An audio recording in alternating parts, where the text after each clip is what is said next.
The summit represents an opportunity. I think anytime we get together, anytime we spend time, anytime we try to do our work better, it represents an opportunity that's the epitome of what Mentor is.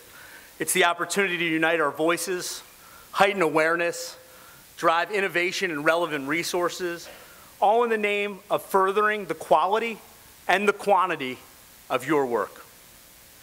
Ultimately, the quality and quantity of supportive relationships and transformative relationships for young people. Those of us in mentoring know better than anybody that the best expression of your values is the way you spend your time. And all of you in this room have put aside professional, personal commitments at home and made a commitment to be here over the next 2 days. In this economic pressured world, and the economic pressures of fundraising, the pressures of wait lists, probably people in the audience don't want me to remind them of all this, to come here, be dedicated to your craft, be dedicated to each other, and ultimately be dedicated to better serving more young people, that means a lot, and I want to give you all a round of applause. Currently, we continue to fund national and multi-state mentoring programs that target specific populations: Latino youth, tribal youth mentoring, foster care mentoring, disabled youth mentoring, gang prevention, and the list goes on. But what we have really learned is that there are certain elements of mentoring programs that are so very critical to success. We've learned that you just have to involve the family. Parent engagement is a critical component to success.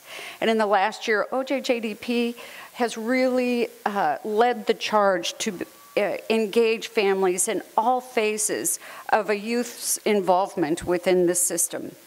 Second, providing structured activities and programs for the mentoring matches. And third, this is critical, developing and implementing ongoing training and support for the mentors. Today, too many young people in America are struggling. More than 1 million students drop out of high school each year. 1 in 3 don't graduate on time. And the problem is even more severe among African American and Latino youth and those from low-income backgrounds. A number of factors contribute to this dismal statistics. But at the root of this problem is the fact that too many of our youth don't have caring adults in their lives, someone to guide them in the right direction. How do you set goals for yourself if you don't know all of the opportunities available to you? How do you dream big when you believe that your possibilities are limited? That's what mentors help our young people do. They bring out the very best in them and help them realize their full potential. And the thought was that we would try to promote the social role of mentor through media in the same way that we promoted the social role of the designated driver. We were involved at an annual, year-round basis, really, promoting mentoring, and we had all the TV networks on board, and we worried that from our success, we knew from what happened to other issues like the anti-drug movement, that the media gets bored and moves on, so that we needed to create an opportunity to revisit mentoring on an annual basis and to refocus the nation's attention on the importance of providing volunteer mentors for our young people. And that was the origins of the concept to create National Mentoring Month. We chose January, in part there was no other major competing cause in January. There was the maximum availability of unsold advertising inventory. Nobody advertises on TV in January because everyone did their buying in December. It wasn't a sweeps month. The networks were not introducing their new fall seasons, so we could get a tremendous amount of airtime.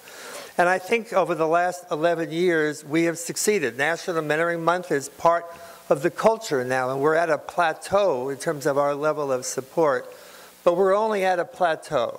And the truth be told, we have another hill to climb, because there's a higher plateau and a higher vision of what we can achieve for National Mentoring Month to make it so compelling in the use of social media. We experimented with it a little bit this year, but we've got a long way to go.